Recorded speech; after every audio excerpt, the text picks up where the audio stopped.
J'ai surtout une partie de ma patientèle où c'est des femmes enceintes ou des couples enceintes ou qui ont un souhait d'enfant, mais qui peuvent éventuellement rencontrer des difficultés au niveau de la conception ou alors au cours de la grossesse. Pour la maman, ça peut être difficile. Ou encore des mamans qui ont des problématiques psychiques, qui sont tombées enceintes parce que c'était un souhait, mais pour qui c'est pas forcément évident. Donc mon idée, c'est de les accompagner pendant cette période qui est quand même très particulière, et puis aussi après l'accouchement, jusqu'à la première année de vie normalement de l'enfant. Donc là, j'accompagne les mamans et je leur apporte du soutien. Le couple a souhaité me rencontrer.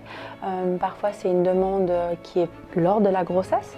On travaille sur certains questionnements, s'il peut y en avoir autour de, voilà, est-ce qu'elles vont être capables, est-ce que ça va aller? Ou alors on fait un petit peu de la prévention dans le cadre de mamans qui ont souffert précédemment de dépression, par exemple. Ça, je les accompagne vraiment jusqu'au moment de l'accouchement. Parfois, je me retrouve en salle d'accouchement avec les mamans, quand c'est des mamans seules, par exemple.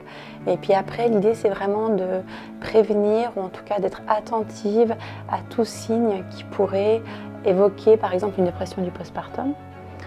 Donc là aussi, je vais être amenée à voir les mamans en séance, mais avec leur bébé et avec le papa. Et puis à partir du 8 semaines postpartum du bébé, là, je vais pouvoir commencer un petit peu à évaluer les interactions mère-bébé. Parce qu'en fait, le bébé, même s'il ne parle pas, à 8 semaines, il dit beaucoup de choses. Donc en fonction de lui, comment il va interagir, ça va aussi être un signe peut-être que la maman ne va pas forcément bien, même si elle me dit que ça va, qu'elle a l'impression de gérer. Il y a des signes qui ne trompent pas chez les tout petits. Voilà. Et donc après, c'est leur proposer des outils pour pouvoir aller de l'avant et puis surtout les rassurer. C'est pas une fatalité d'avoir par exemple une dépression du postpartum, ça arrive même beaucoup plus fréquemment qu'on peut le penser, et puis on s'en sort.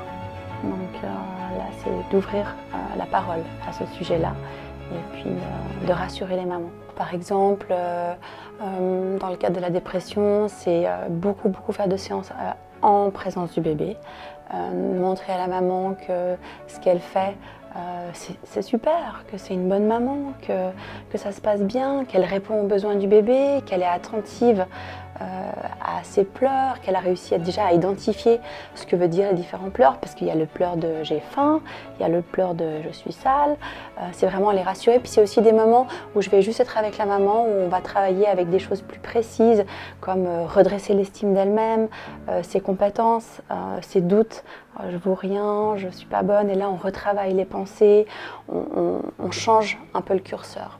On change de lunettes. Oui. Et enfin, vraiment, ce que j'apprécie, en tout cas dans le cadre de la clinique des Rubas, c'est vraiment cette conception globale de la prise en charge, c'est-à-dire qu'on va collaborer aussi avec les autres intervenants de la santé, comme les pédiatres, les gynécologues, qui eux aussi sont très attentifs à ce qui se passe pour les femmes enceintes, le couple enceinte, mais aussi pour le bébé.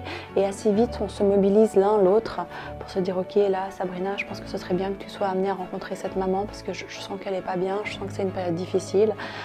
Ou alors, le pédiatre de dire, ok, là, je vois un bébé qui signe peut-être quelques signes de retrait, pourquoi pas envisager en tout cas une rencontre avec les parents et le bébé pour voir comment se passent les interactions. Donc il y a un échange un petit peu comme ça constant, un fil d'Ariane qui est mené entre chaque professionnel de la santé, et ça je trouve que c'est extrêmement riche. On n'est pas chacun de notre côté, on est un petit peu tous ensemble pour le patient.